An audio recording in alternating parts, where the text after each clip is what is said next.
स्वर्गलाई छोडी जगमाए उसै गरी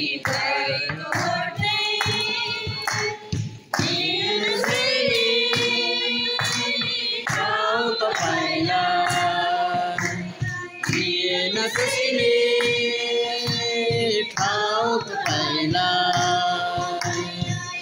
मैले लत्याए हजुरलाई मैले लत्याए हजुरलाई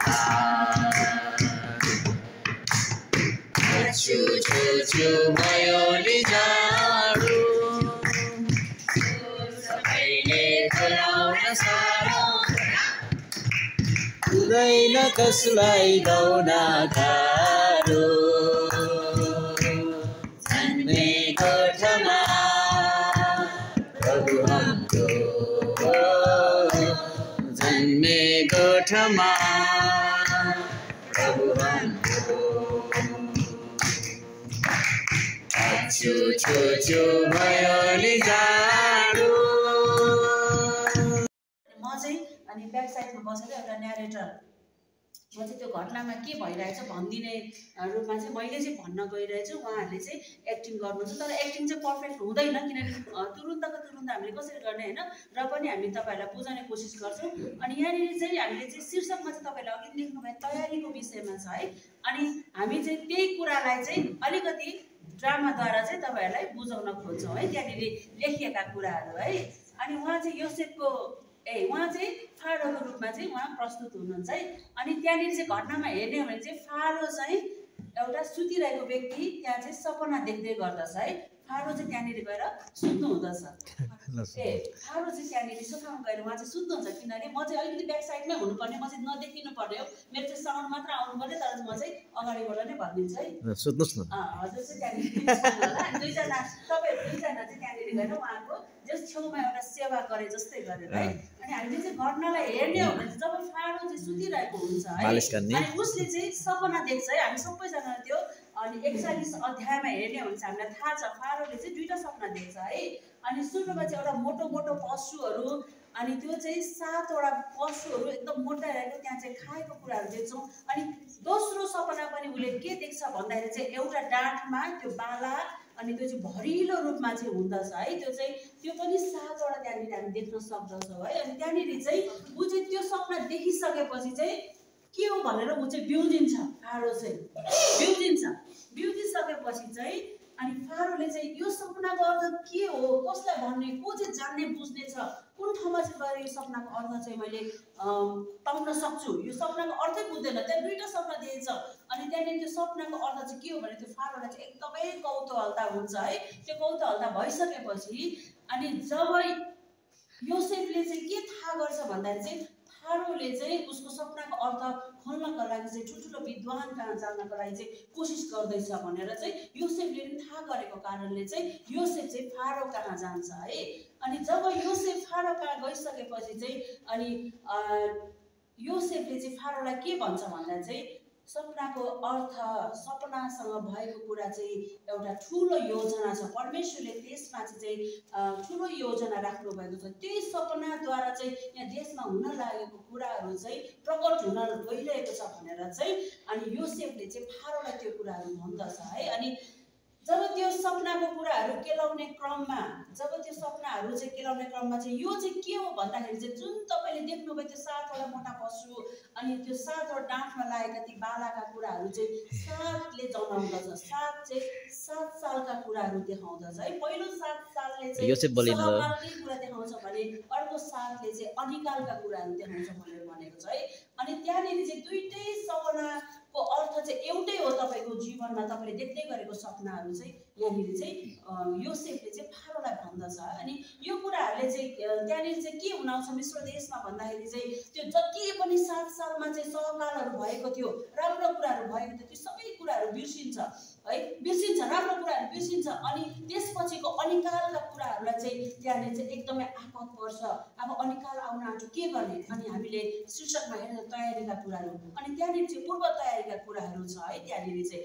अनि त्यहाँनिर चाहिँ अनि त्यसपछि चाहिँ त्यो कुराहरू घटनाहरू हुँदै गर्दाखेरि चाहिँ फारोले चाहिँ त्यसपछि के भन्छ भने ल त्यसो भए यस्तो हो भने अब अनिकाल आउँछ भने के गर्ने त त्यहाँका मानिसहरूलाई चाहिँ अब यो सबै कुराहरूको लागि चाहिँ तयारी अवस्थामा रहनुपर्छ है। अनाजहरू चाहिँ अब थुपार्नुपर्छ। अब यहाँ चाहिँ विपद आउन आँटेको छ अनि हाम्रो देशमा चाहिँ एकदमै ठुलो समस्या आउन आँटेको छ। अब 7 साल भनेको त अब तपाईँहरूलाई पनि थाहा छ होला है। 1 वर्ष 2 वर्ष 1 दिन 2 दिन होइन, हामी 1 घन्टा खानु पाएन भने कस्तो काम छ है। अनि 7 सालको अनिकालमा अब हामी के गर्ने भनेर फारोलाई चाहिँ अब एकदमै धेरै चिन्ता हुन्छ त्यहाँनिर है। अनि त्यसपछि त्यो भइसकेपछि चाहिँ त्यहाँका मानिसहरूलाई चाहिँ के भन्छ भने थुप्रो धनसारहरू जम्मा गर्नु, अनाजहरू थुपार्नु है। त्यहाँका ठुलो व्यक्तिहरूको लागि चाहिँ अब कसरी हुन्छ त्यहाँनिर चाहिँ अब तयारीको रूपमा बस्नु भनेर भन्छ है। अनि त्यो गर्दै गर्दा पनि उसले चाहिँ एउटा बुद्धिमान र असल व्यक्ति खोजिरहेको हुन्छ। कसलाई चाहिँ जिम्मा दिउँ भन्दाखेरि चाहिँ अनि त्यसपछि योसेफलाई जिम्मा दिन्छ। चतुर र अनि एकदमै बुद्धिमानी मानिस चाहिँ योसेफलाई ठान्दछ फारोले पनि है त्यहाँनिर।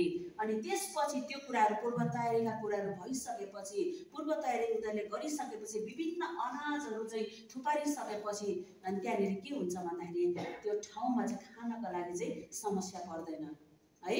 अनि विभिन्न ठाउँबाट पनि त्यो अनाजहरू किन्नको लागि चाहिँ त्यहाँ मानिसहरू जाने गर्दछ। अनि के भन्छ फारोले अन्तिममा हामीले अझ घटनाहरूलाई हेर्ने हो भने चाहिँ के भन्छ भन्दाखेरि चाहिँ त्यहाँनिर अब अनिकाल आउन के गरौँ अब ठुलो व्यक्ति गर्दै जान्छन् है मान्छेहरू। अनि के गरौँ भन्दाखेरि चाहिँ योसेफ कहाँ जाऊ, त्यहाँनिर उसँग धेरै उद्वारा चाहिँ उसले नेतृत्व गरिरहेको छ है। आज नेतृत्व गर्नको लागि पनि हामीले चाहिँ अनि हामीले हिजोको क्लासमा हामीले हेर्दै थियौँ है नेतृत्वको विषयमा पनि है। अनि त्यसरी ऊ कहाँ जाऊ अनि ऊद्वारा चाहिँ अनाजहरू किन भनेर भन्छ है। त्यसै कारणले आज हामीले सिक्दै गरेको कुराहरू हिजोदेखि आजको दिनसम्म चाहिँ हामीले विभिन्न अघि हाम्रोभन्दा अगाडिको साथीहरूले पनि देखाउनु भयो पुनर्स्थापनाका कुराहरू अनि अगाडि नै तयारी हुनुपर्ने कुराहरू है। विभिन्न कुराहरू उहाँहरूले देखाउनु भयो। अनि हामीले पनि देखाउन खोजेको कुराहरू चाहिँ पूर्व तयारीको कुराहरू तयारी है। अनि अगाडि हामी चाहिँ तयारी अवस्थामा रहनुपर्छ भन्ने कुरा चाहिँ हामीले तपाईँहरू माझमा चाहिँ प्रस्तुत गऱ्यौँ। जहाँसम्म लाग्छ तपाईँहरू बुझ्नुभयो। सबैजना धन्यवाद। जय मसीह। हाम्रो टिमबाट यो ल्याएको चित्रबाट तपाईँहरूले बुझ्न सक्नुहुन्छ। यही चाहिँ हामीले यता लेखेका छौँ। हामीले चाहिँ विशेष गरी यहाँ 2 प्रकारको घर र त्यो 2 प्रकारको घरलाई चाहिँ हाम्रो जीवनसँग तुलना गरेर 2 जना मानिसलाई तुलना गरेको छ। अनि त्यो घर चाहिँ एउटा चाहिँ जग सहितको घर, एउटा चाहिँ जग बिनाको घर। अनि जग सहितको घर चाहिँ हामी मान्छेलाई हामी जान्छौँ भने चाहिँ त्यो चाहिँ बुद्धिमान मानिस हो। जग बिनाको घर चाहिँ त्यो मूर्ख मानिस हो। अनि त्यो जग सहितको घरमा चाहिँ पानी पर्ने त्यो पनि एउटा विपत्ति हो। अनि त्यो पानी पर्दाखेरि, बाढी आउँदाखेरि, हावाहुरी चल्दाखेरि चाहिँ त्यो घर चाहिँ ढल्दैन, किनभने यो चाहिँ जग सहितको घर, चट्टानमाथि बसालेको घर चाहिँ ढल्दैन। अनि यहाँ मुनि फेरि पानी पर्दा, बाढी आउँदा, हुरी चल्दा चाहिँ यो घर ढल्छ, किनभने यो चाहिँ जग बिनाको घर हो, जमिनमाथि बलुवामा बनाएको घर हो। त्यस्तै गरी हामी मान्छे पनि अनि प्रार्थना, वचन अध्ययन, क्षमा, आज्ञा पालन हुन्छ भने चाहिँ त्यो चाहिँ बुद्धिमान मानिस भयो। र प्रार्थना, वचन अध्ययन, क्षमा, आज्ञा पालन हुँदैन भने चाहिँ यो चाहिँ मूर्ख मानिस। अनि हामी हेर्छौँ भने चाहिँ बुद्धिमान मानिसमा चाहिँ रोगहरू, अभावहरू, उसको जीवनमा प्रलोभन, परीक्षा आए पनि त्यो मान्छे चाहिँ ढल्दैन, किनभने ऊ चाहिँ परमेश्वरको वचनलाई चाहिँ उसले चाहिँ भित्री रूपले चाहिँ उसले चाहिँ स्वीकार गरेको हुन्छ। तर पनि यो मूर्ख मानिस चाहिँ उसको जीवनमा समस्या आइपर्यो भने चाहिँ उसै अडिग भएर बस्न सक्दैन।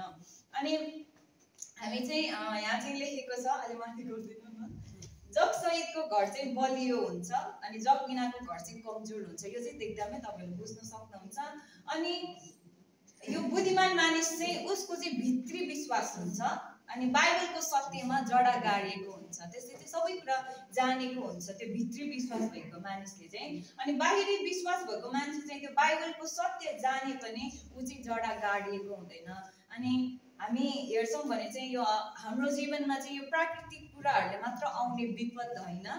अनि यहाँ प्राकृतिक कुराहरूले विपद यहाँ आएको छ भने चाहिँ हामी एउटा क्रिस्चियन मानिस भएपछि चाहिँ हाम्रो जीवनमा आउने अनि विपद चाहिँ यिनीहरू रहेछ भन्ने चाहिँ हामीले थाहा पायौँ।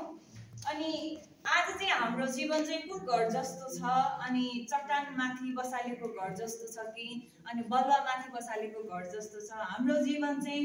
अनि यो हामी चाहिँ यो बुद्धिमान जस्तो छौँ कि मूर्ख जस्तो छौँ हामीले चाहिँ त्यो बुझ्नु पर्ने रहेछ। र हामीले चाहिँ हाम्रो जीवनमा आउने यो विपदको कुराहरू हाम्रो क्रिस्चियन जीवनमा चाहिँ हाम्रो जीवनमा यो रोगको अभावको कुराहरू भए पनि हामीले चाहिँ प्रभुलाई चाहिँ मुखले मात्र होइन तर आज्ञा पालन गरेर उहाँको वचनमा हिँड्नु पर्ने रहेछ भन्ने कुरा हामीले थाहा पायौँ। र यो जग बिनाको घर भन्दा पनि हामी न्यूनीकरणमा चाहिँ जग बिनाको घर होइन, हामीले चाहिँ जग सहितको घर बनाउनु पर्ने रहेछ। यदि हेर्ने हो भने धेरै ठाउँहरूमा घरहरू बलियो बनाएको छैन भने चाहिँ हामीले जग सहित राम्रो बनाउनु पर्यो भन्ने कुराहरू चाहिँ हामीले बुझ्न सक्छौँ। यति मात्र हो।